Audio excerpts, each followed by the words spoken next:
Jumpa lagi di Opini Budiman.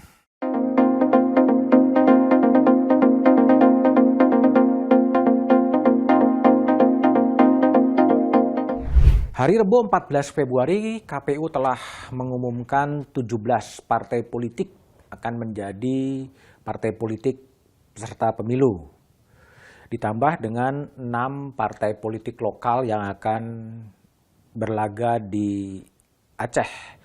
Penetapan partai politik itu tentunya patut disambut gembira, patut disambut baik di tengah berbagai diskursus soal penundaan pemilu, pengkajian lagi pemilu, dan lain sebagainya. Sehingga langkah KPU yang mengumumkan 17 partai politik nasional untuk ikut pemilu 14 Februari 2024 setidaknya menggambarkan bahwa gerbong pemilu menuju 14 Februari telah berjalan. Memang penetapan partai politik peserta pemilu pada Rabu 14 Februari diwarnai berbagai catatan kritis dari masyarakat sipil, termasuk dari Partai Umat yang dinyatakan tidak lolos verifikasi.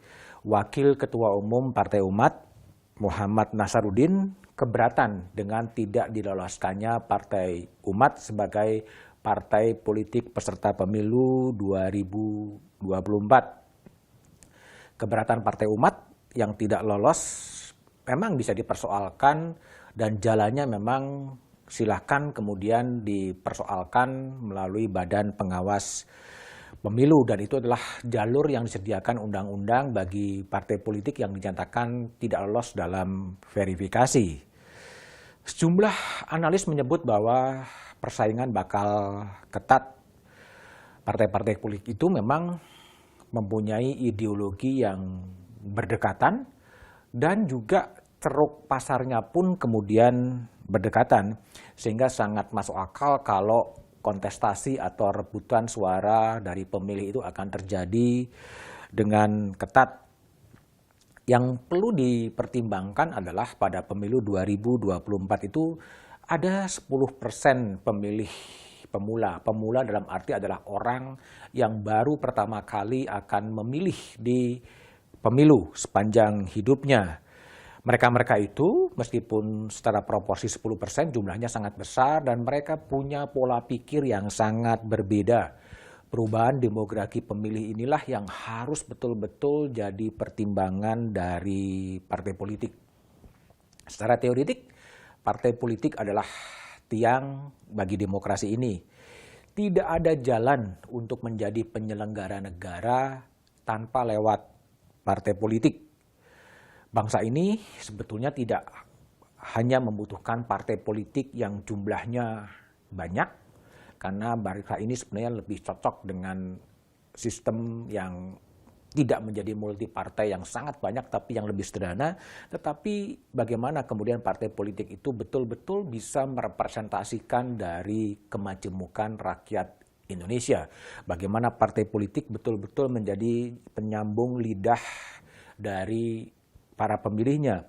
Bagaimana partai politik betul-betul memperjuangkan aspirasi dari pemilihnya. Selama ini memang terjadi alienasi antara rakyat, partai politik, dan kemudian DPR. Hal itu kemudian dikonfirmasi menurut sejumlah lembaga survei. Citra positif dari partai politik ini betul-betul berada pada titik yang rendah. Ya, tidak pernah beranjak dibandingkan dengan lembaga-lembaga negara yang lain. Termasuk juga citra DPR. Sejumlah survei, lembaga-lembaga survei terhadap citra partai politik dan citra DPR sama. Memandang bahwa partai politik belum memenuhi harapan publik. Kalau kita merujuk pada survei Litbang Kompas, merekam bahwa citra positif partai politik berada di kisaran 36,7% hingga 55,3% sepanjang Januari 2015 sampai Oktober 2019. Angka ini menempatkan partai sebagai lembaga dengan citra paling rendah dibandingkan dengan lembaga-lembaga negara lainnya. Gambaran partai di mata publik masih diwakili dengan spanduk, masih diwakili dengan kaos dan lain sebagainya. Padahal situasi itu sudah banyak berubah. Bangsa ini membutuhkan gagasan-gagasan segar, gagasan-gagasan yang menerobos untuk menjawab problem-problem kebangsaan. Dan pada saat itulah kemudian partai politik kemudian ditantang untuk menjawab problem-problem bagaimana mengurangi korupsi di negeri ini. Bagaimana mempersempit gap kemiskinan, kesenjangan sosial yang kian melebar. Bagaimana bangsa ini menuju 100 tahun republik.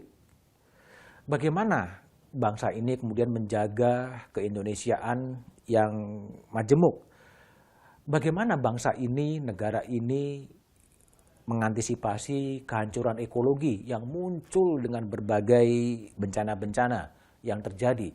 Bagaimana bangsa ini tetap kukuh pada konstitusi dan juga pada demokrasi. Pada partai politik inilah kemudian semuanya akan bermuara. Sehingga pandangan-pandangan partai politik itu sangat dibutuhkan. Bukan hanya soal spanduk, bukan hanya soal citra, bukan hanya soal kepemimpinan, tapi gagasan-gagasan yang besar. Saya ingin mengutip tulisan sahabat saya, Sukidi, di Harian Kompas yang terbit pada hari Kamis 15 Desember 2021 berjudul Mafia Negara dan Rakyat. Itu ditulis oleh Sukidi, seorang pemikir muda. Dia menulis seperti ini, negara ini seperti dikuasai mafia. Mafia anggaran, mafia pajak, mafia peradilan, mafia hukum, mafia kasus. Hampir tidak ada ruang bagi penyelenggara negara yang terbebas dari praktek dan jaringan mafia. Padahal praktek mafia itu menciptakan kemiskinan di Republik ini. Sukidi kemudian mengutip pidato Soekarno 1 Juni 1945, tidak ada kemiskinan dalam Indonesia merdeka. 1945 Soekarno mengatakan tidak ada kemiskinan dalam Indonesia merdeka. Tapi faktanya kemiskinan masih ada. Disitulah sebetulnya gagasan-gagasan partai politik menjadi sangat penting bagaimana mengurangi kemiskinan yang ada. Partai politik punya peran untuk menghasilkan tokoh-tokoh, menghasilkan hakim, memunculkan bupati, memunculkan gubernur, memunculkan calon presiden, memunculkan komisioner-komisioner yang begitu banyak. Itu semua melalui partai politik. Tapi bagaimana kemudian partai politik juga berbenah diri agar orang-orang yang kemudian dihasilkan betul-betul punya sikap yang jelas soal anti korupsi dan lain sebagainya. Parpol dituntut untuk memunculkan gagasan-gagasan besarnya soal Indonesia, soal mimpi-mimpinya Indonesia di 100 tahun Republik.